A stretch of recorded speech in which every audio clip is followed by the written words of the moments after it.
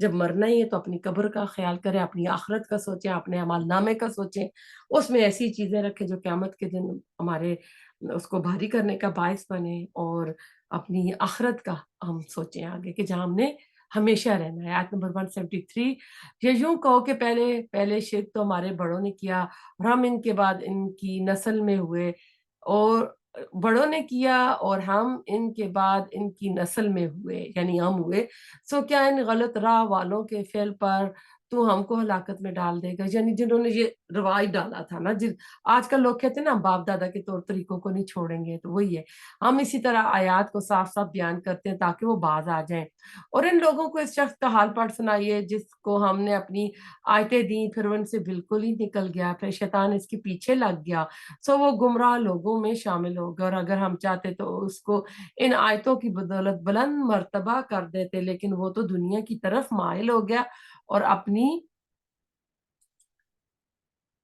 نفسانی خواہش کی پیروی کرنے لگا، سو اس کی حالت کتے کی سی ہو گئی، اگر تو اس پر حملہ کرے تب بھی ہاں پہ، یا اس کو چھوڑ دے تب بھی ہاں پہ، یہی حالت ان لوگوں کی ہے جنہوں نے ہماری آیتوں کو جھٹلایا، سو آپ اس حال کو بیان کر دیجئے، شاید وہ لوگ کچھ سوچیں۔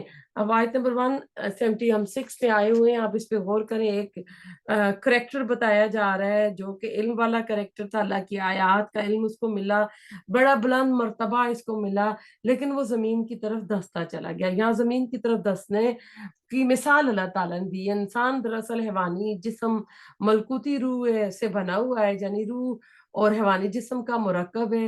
تو اب ایسا ہے کہ جسم کی تقویت کا سارا سامان خزاں اللہ تعالیٰ نے زمین میں رکھی ہے، اس لیے زمینی دنیاوی لذتوں میں سے سکون ملتا ہے، انہی لذتوں میں وہ مگن رہتا ہے، اور اگر کسی شخص نے جسمانی ضرورتوں اور لذتوں کے حصول کے لیے مستقل طور پر زمینی کے ساتھ چمٹ کر رہنا شروع کر دیا تو گویا اپنی روح کی خزاں کا اس نے راستہ بند کر دیا۔ ایسے شخص کی روح اپنی خزاں کے حصول کے لیے احتجاج کرتی ہے، تڑپتی ہے، سسک کرتی ہے، روتی ہے، پھر آخر اس جسم کا جو ہوتا ہے نا مقبرہ، اس میں مر جاتی ہے۔ اگر کسی انسان کے جیتے جی اس کی روح کے ساتھ یہ حادثہ ہو جائے، یعنی اس کی روح کی موت واقع ہو جائے، تو وہ انسان چلتا پھرتا حیوان بن جاتا ہے جو جسمانی طور پر زندہ رہنے کے لیے اپنی جسمانی تقاضے حیوانی انداز میں پورا کرتا ہے، اور ایک حیوان کی طرح زمینی خزائیں، سفلی آرزویں، مادی امنگیں اس کی زندگی کا مقصد بن جاتی ہیں، اور ایسا شخص اللہ تعالیٰ نے کہا ہے نا، اس کی مثال دی ہے، فَمَثَلُهُ كَمَثَلِ الْقَلْبِ، تو اس کی مثال کتے کی سی، اللہ ما لا تجعلنا منہم، یعنی اس شخص نے اللہ کی نعمتوں کی قدر کرنے کی بجائے خود کو کتے سے مشابہ کر لیا، جو ہر وقت زبان نکالے ہانپتا رہتا ہے، اور لالچ میں ہرس کے غلبے کی وجہ سے ہر وقت زمین کو سونگتا رہتا ہے، اس کی فطرت میں شامل ہوتا ہے۔ اللہ تعالیٰ ہمیں ان میں سے نہ کرے، اللہ تعالیٰ اپنا نیک بندہ ہم کو بنائے کہ ہم اس کی ہوشمندی کی زندگی گزاریں اور اپنی آخرت کو سامنے رکھیں۔ تو اللہ تعالیٰ اس میں کہہ رہے نا کہ ان لوگوں کی حالت بھی بری حالت ہے جو ہماری آیات کو جھٹلاتے ہیں اور اپنا نقصان کرتے ہیں۔ آیت نمبر 178، جس کو اللہ ہدایت کرتا ہے سو ہدایت پانے والا وہی ہوتا ہے، جس کو وہ گمراہ کر دے سو ایسے لوگ خسارے ہی میں